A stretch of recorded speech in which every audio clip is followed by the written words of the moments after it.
Call to order this hearing of the Minnesota Senate Taxes Committee, Tuesday, May 13th. It is 9:16 a.m. A quorum is present. Members have the minutes before them. And are there corrections or additions? Seeing none, the minutes stand approved as presented. Today we are taking up, because of the referral, and I'll explain that in a minute when I hand the gavel to Senator Klein. We're taking up Senate File 2374, which is the omnibus tax bill.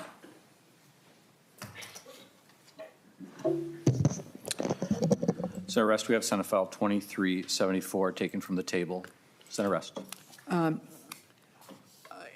Actually, I'm not sure it needed to be taken from the table because it was actually sent here. So it's just Senate File 2374 is before us. Okay. Agreed. Senator Rest. Thank you.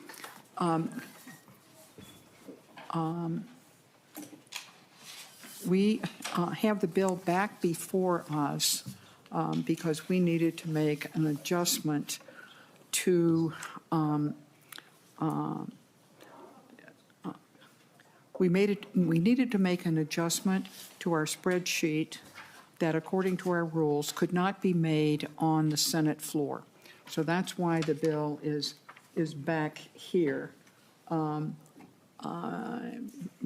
relative to one source of the revenues that we are using.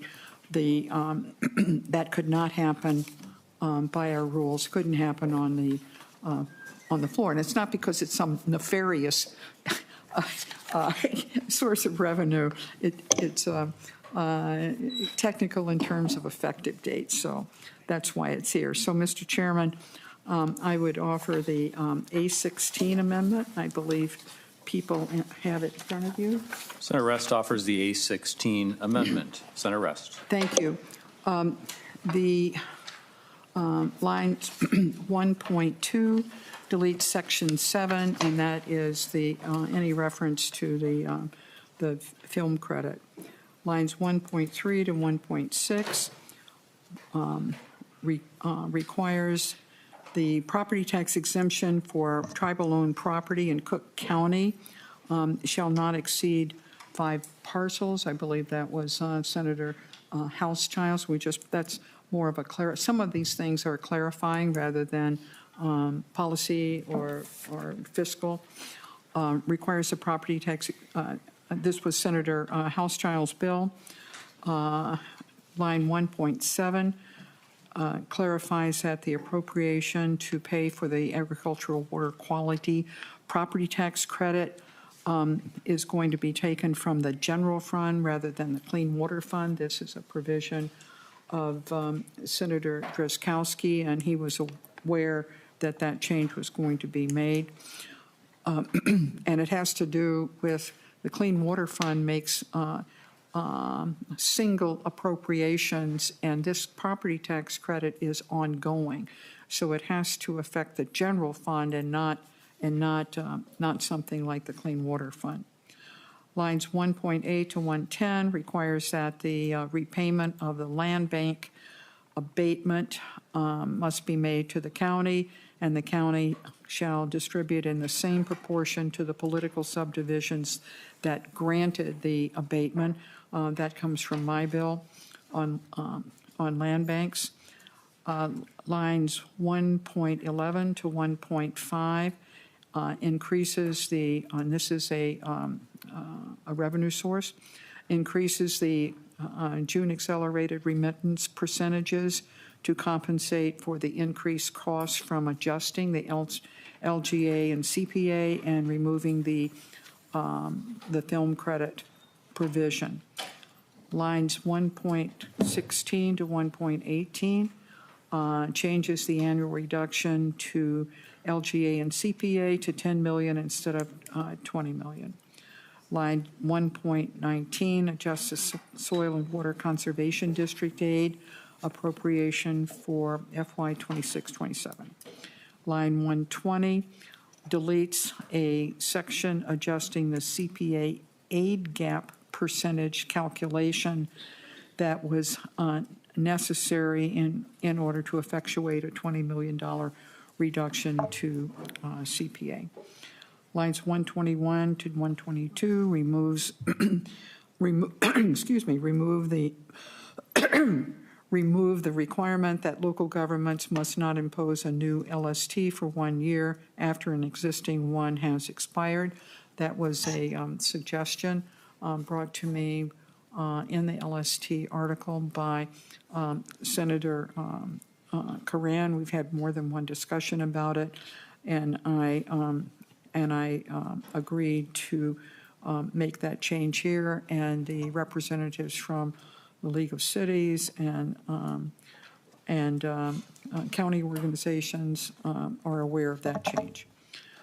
Lines 123 to 227 modify the e-bike language as agreed to by so many people it's hard to count, including, however, removing the report and canceling unencumbered and unexpended amounts for the e-bike rebate program. Lines 2.27 to 3.4 add representatives of organizations representing thoroughbred and standardbred horse racing in Minnesota to the sports betting study. Members, the way I chose to handle, and there'll be a motion shortly to remove the sports betting study from the bill. The cleanest way of doing that was to keep the amendment that is reflected in A16 to put the thoroughbred and the horse and the standardbred horse racing interests into that section, and then after this amendment is adopted, there will be a motion to remove that section from the bill. That was just the easiest way to accomplish that, to not cause any more trees to be cut down, and making it more efficient for staff. So, Mr. Chairman, I move the A16 amendment. Questions or comments from the committee? Senator Drazkowski. Thank you, Mr. Chair, and thank you, Senator Rest. Back to the Clean Water versus General Fund discussion, and Senator Rest, I understand that that is the will of the majority to take it from the general fund and to focus there. There is nowhere in our Constitution that limits the ability for us to make Clean Water Fund appropriations or to make appropriations and develop a base from the Clean Water Fund for programs. There's nothing prohibiting us from doing that. It's just the practice of this legislature has not done that. And so I want to make that distinction just to be clear on that. And I understand that that is not the direction that the majority wants to go, and I heard the same thing in Environment Committee, Madam Chair. But we can do that. We just need to have the political and legislative will to do so. So I want to make that distinction. Thank you, Mr. Sure. Chair. Point well made, Mr. Chairman. Thank Senator you. Weber. Thank you, Mr. Chair. The one question I had, and it relates to the cancellation of the Minneapolis grant. It was originally $10 million, and I understand that some of them, the reason it was going to be canceled was the group to which it was supposed to go was not entitled to receive it for whatever reason, and that's fine. But some of the money has been spent, and I'm just wondering, have you been made aware, Madam Chair, of what that money was spent for and to whom? Senator Rest. Thank you, Mr. Chairman and Senator Weber. From MMB, I don't know what it was spent for, but you're correct, $400,000 was spent. I'm sure as a matter of complete coincidence, our bill passed on Thursday, and for the first time in 2 years, $400,000 was spent by Minneapolis on Friday. That is another reason why we are here, because we had to account for that. The House bill, as I understand it, and I know it redirects the money as well. I don't recall offhand, but it's $2 million and $8 million. I don't recall offhand, but I'm assuming that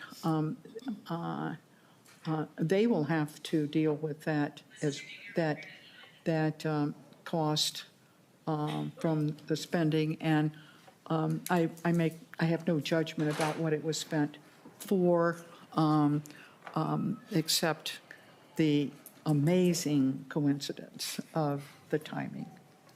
Follow-up, Senator Weber. And they can continue to do that, as I understand it, until we actually come to a cutoff point. It's my hope that I will not be getting a call from MMB and saying, well, they took another 300, so you have to make another adjustment. I'm hoping that's not going to happen either in Representative David's and Representative Gomez's bill, but they are, as I understand it, they are acting within the rules that we play by and or work by, and there it is. So we have to accommodate it. Senator Weber. Thank you, Mr. Chair and Senator Rest. I just thought it's important for the purpose of transparency that that piece of information be out there. So thank you very much. Absolutely. Thank you for the question. Senator Dibble.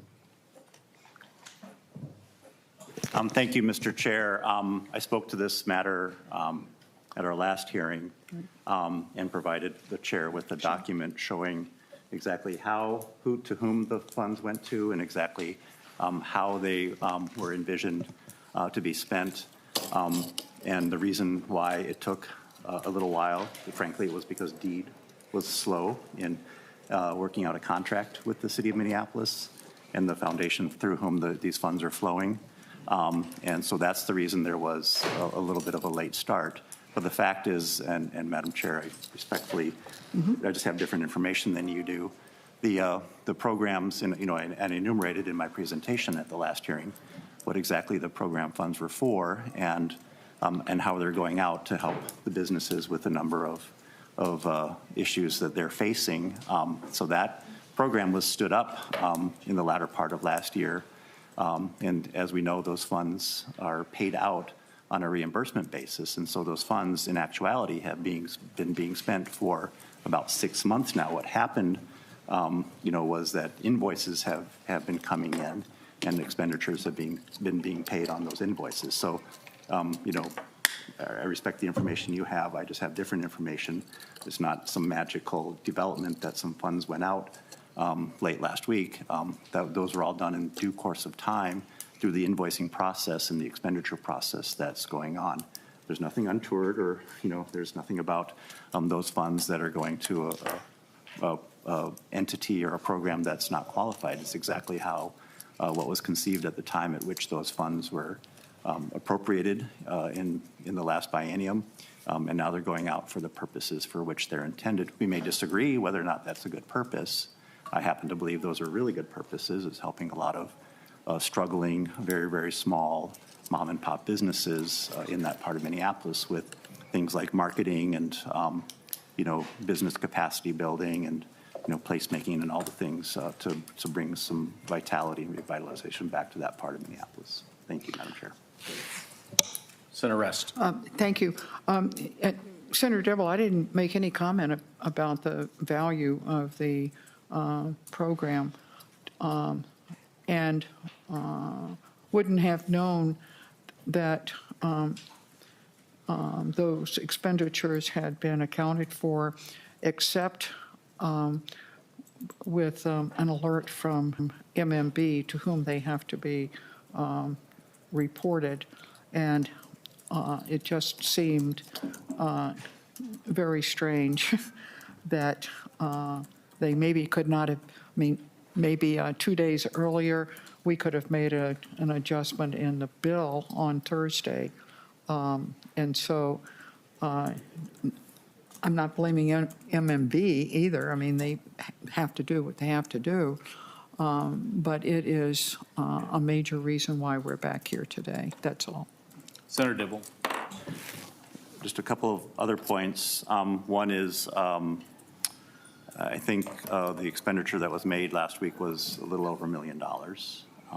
And I'm told, and again, I respect I might have bad information, you might have better information, but I am told by tellers, people who tell me things through this amazing device, that the House funds are not repurposed. So, we can take a look at what's in the bill. Senator Rest. I've only read the spreadsheet in the House, and it zeroed it out and then had $2 million for one purpose and $8 million for another purpose. So by canceling it and then reusing it, I assumed, and I guess incorrectly, that there were differences in what was going to be done. If indeed there was $1 million expended next week, this bill will be coming back from the floor once again. Further discussion or questions on the A16? Senator Rest renews her motion that we adopt the A16. All those in favor say aye. Aye. Opposed? A16 is adopted. Senator Rest. Thank you, Mr. Chairman. I have the A20 amendment. Senator Rest moves the A20 amendment. To your amendment, Senator Rest. Mr. Chairman and members, the A20 amendment removes the section that was setting up the study of sports betting with any number of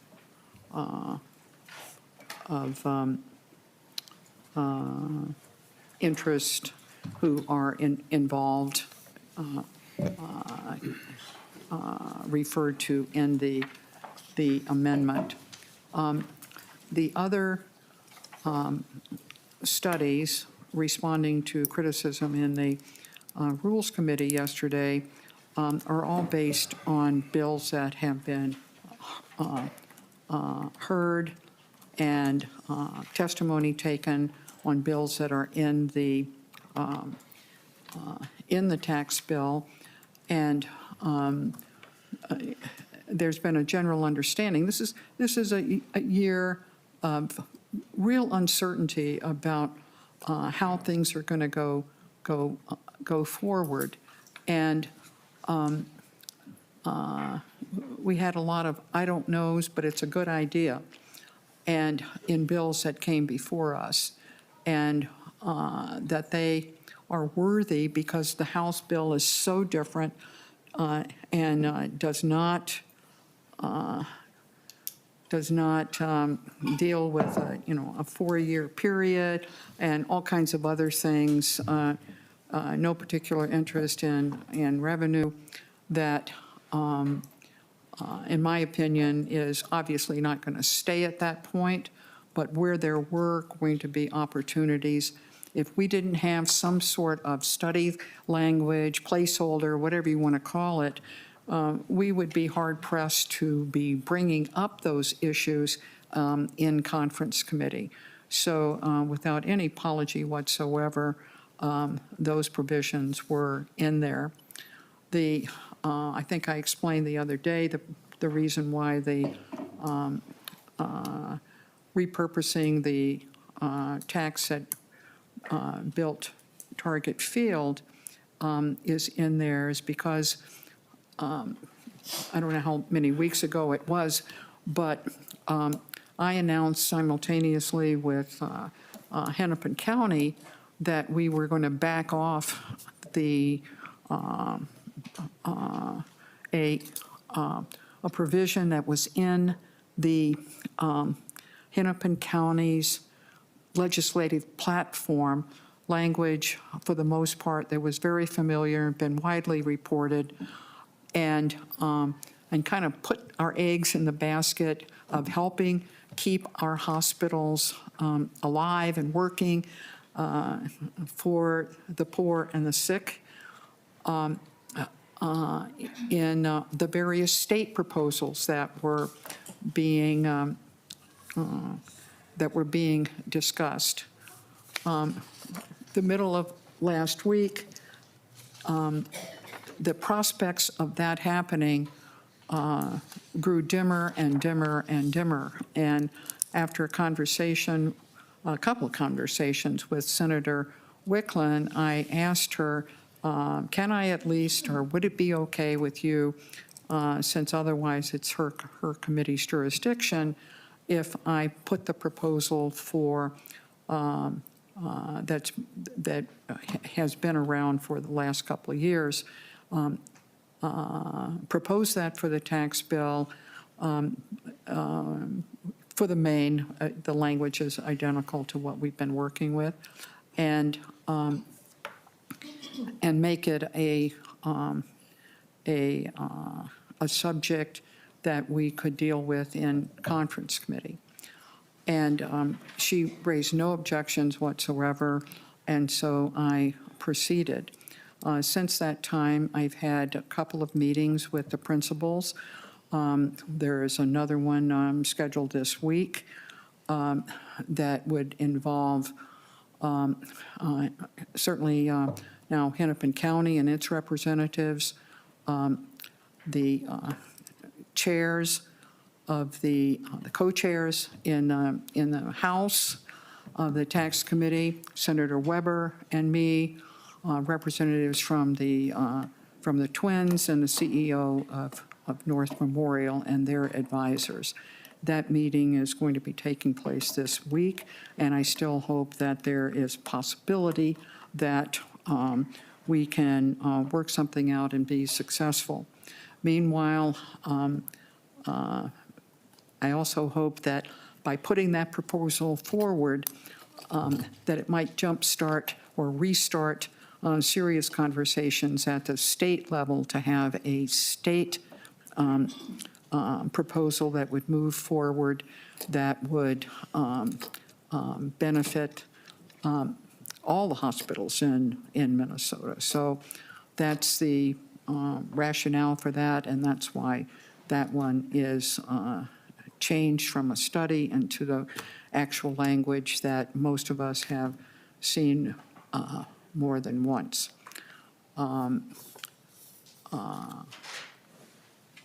So that's why they were there.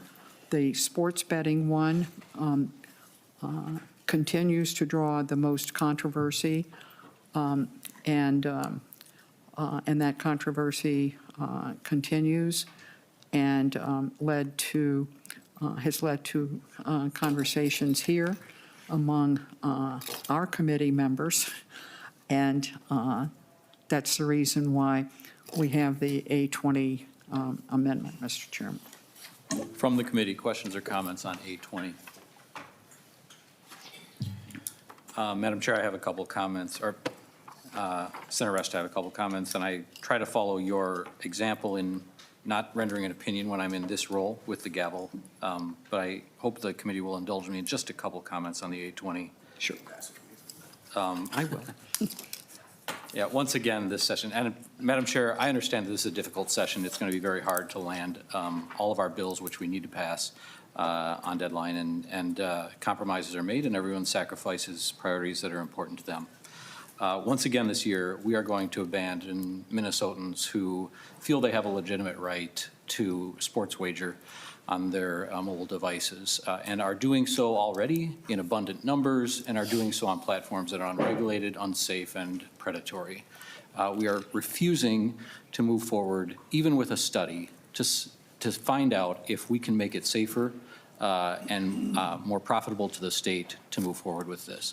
We are once again this year abandoning the sovereign nations, the 11 sovereign nations of this state who have declared to us that this is their top priority and for whom these proceeds are essential for healthcare, education, housing, and the sustenance of their members. I don't think sports wagering is necessarily over this year, but the fact that we in the Taxes Committee cannot take a stand on a study to at least consider it and leave it before the thoughts of Minnesotans whom we represent is deeply disappointing, and I will be a no on the 820. And Madam Chair, those are the end of my comments. Are there other comments from the committee?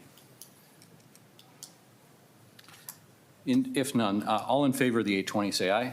Aye. All opposed? Nay. No. The amendment is adopted. Mr. Chairman, then I would move that Senate file. What? Are there other amendments? Are there other amendments? No, Mr. Chair, if I could return to the question of the reduction. I understand it's not a cancellation, but a reduction in the funds coming to Minneapolis. But I listened closely and also tried to integrate the amendment. I understand the numbers are reflected on the spreadsheet, but I didn't see in the amendment where that reduction is made. Senator Mr. Munn. Mr. Mumm. Mr. Chair and Senator Dibble, the $368,000 by which the cancellation is being reduced was applied to the Soil and Water Conservation District aid appropriation. So the fiscal 26-27 appropriations for that aid were decreased by $368,000. Senator Dibble.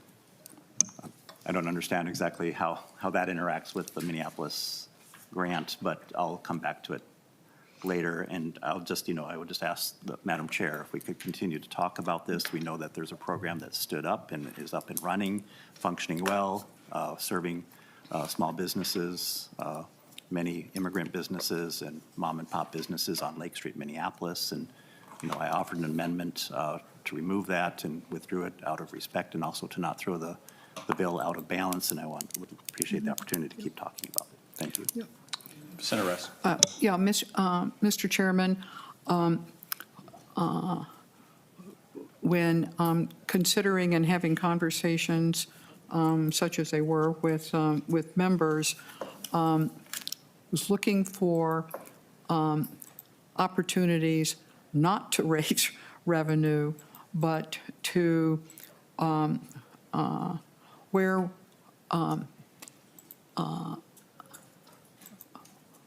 we could also impose cuts, and that this bill was not going to be just a bill of revenues, although it certainly has more than its share. It's not a 50-50 bill at all. And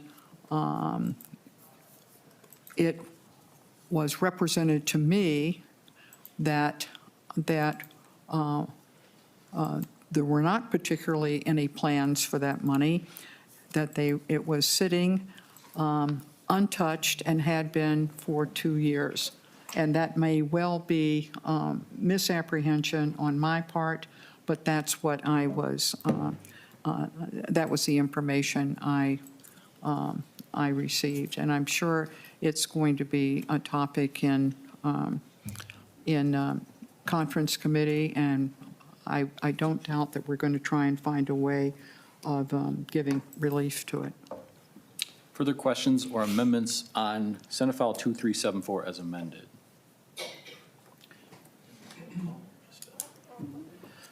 With that, Senator Rest renews her motion that Senate File 2374. 2374 as amended be recommended to pass and sent to general orders. All those in favor say aye. Aye. All opposed? No.